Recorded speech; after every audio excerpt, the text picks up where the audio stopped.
नमस्कार। हम चर्चा कर रहे थे श्राद्ध पक्ष के बारे में। श्राद्ध पक्ष के बारे में ये लगातार मेरा दूसरा वीडियो है।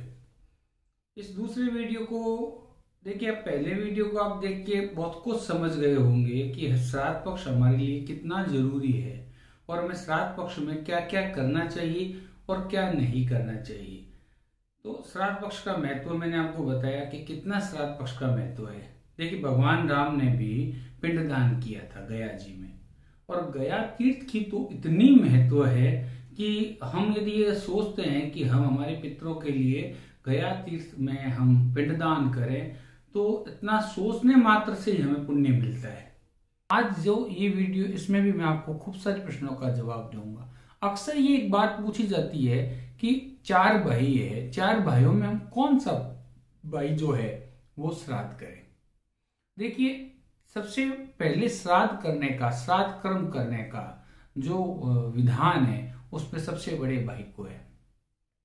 वैसे शास्त्रों में ये कहा गया है कि यदि चारों भाई अलग अलग रहते हैं और अलग अलग रहने के बावजूद भी उन्हें अलग अलग श्राद्ध कर्म करना चाहिए। यदि वह साथ में रहते हैं और बड़ा भाई यदि श्राद्ध कर्म कर रहा है तो आप उसमें अपना अंशदान जरूर देवे। जितना भी अंशदान है आप उसमें अपना अंशदान जरूर देवे।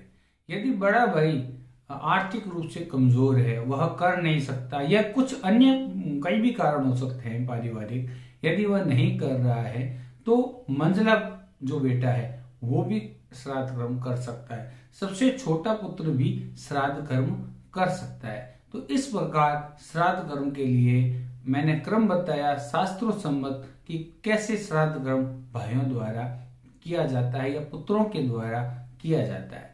एक बात मैं और आपको बताता हूँ, क्या किसी के पुत्र नहीं है तो क्या कोई स्त्री श्राद्ध कर्म कर सकती है?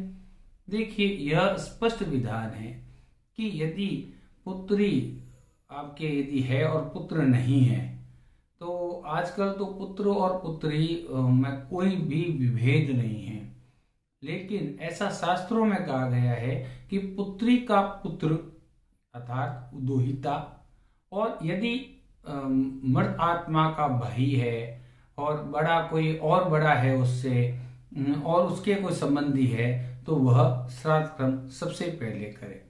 यदि वह नहीं है या वह किसी कारणवश श्राद्ध नहीं कर पा रहे हैं तो उसकी पुत्री भी श्राद्ध कर्म कर सकती है। एक प्रश्न और खड़ा होता है कि यदि किसी आपके परिवार के सदस्य की अकाल मृत्यु का मतलब है जहर खाने से, फांसी खाने से, या आत्महत्या करने से, या कोई गंभीर बीमारी के अंदर छोटी उम्र में ही एक्सपायर हो गया है, या कोई और भी दूसरे कारण अकाल मृत्यु के युद्ध के अंदर भी अकाल मृत्यु होती है, तो ऐसे कारण आपके परिवार का कोई सदस्य स्वर्गवासी हो गया, उसकी अकाल मृत्यु हो गई, तो उसका श्राद्ध कब किया जाए?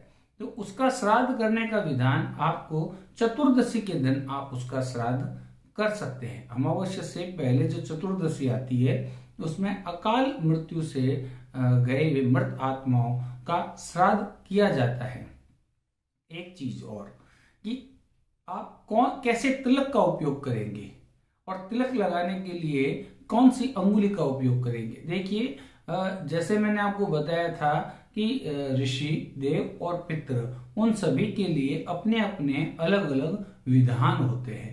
तो पितरों के लिए आप तर्जनी अंगुली पे तिलक का इस्तेमाल कीजिए और सीधा खड़ा तिलक जो है वह खड़ा तिलक लगाइए, गोल तिलक नहीं लगाना चाहिए।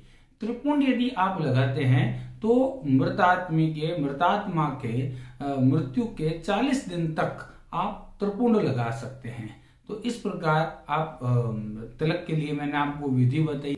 मैं ये कहता हूं, आप ये 16 दिन अपने पितरों के नाम, अपने मृत आत्माओं के नाम उत्सव के रूप में बनाइए। गया जी में पितृपक्ष मेला लगता है, तो आप अपने पितरों के शुभ आगमन के लिए सकारात्मक रहिए। वो किसी भी रूप में, जलचर, नभचर, हवा, तृण, पशु, किसी भी रूप में आपके घर आ सकते हैं, अन्न ले सकते हैं। यदि वह पशु के रूप में तो तृण ले सकते हैं, जीव के रूप में है तो वह पानी के रूप में है तो पानी के रूप में ले सकते हैं। तो आप हर रूप में, हवा के रूप में, श्वास के रूप में पितृ इन 16 दिनों में आपके घर के आसपास, आपके घर के पास रहेंगे। उन्हें नाराज मत कीजिए, उनकी कृपा प्राप्त कीजिए और पितृ ऋण से भी मुक्ति पाने का मैंने पहले भी कहा था, ये 16 दिन सुनहरे हैं। आप सभी लोग मेरा ये कहना मानिए, आपको मेरा ये वीडियो पसंद जरूर आएगा, मुझे पूरा विश्वास है। आप मेरे परिवार के सदस्य हैं, तो ये जो नीचे डिस्क्रिप्शन दिया गया है, इसको सबसे पहले मेरे नए वीडियो को लाइक करिए और सबसे पहले देखने के लिए आप इसको सब्सक्राइब करना ना भूलें। आप सब्सक्राइब करेंगे, नए वीडियो सबसे पहले आपको मिलेंगे। मैं राजेश व्यास आपका तहे दिल से बहुत बहुत धन्यवाद और आभार व्यक्त करता हूं कि आप मुझे बहुत स्नेह देते हैं। Thank you.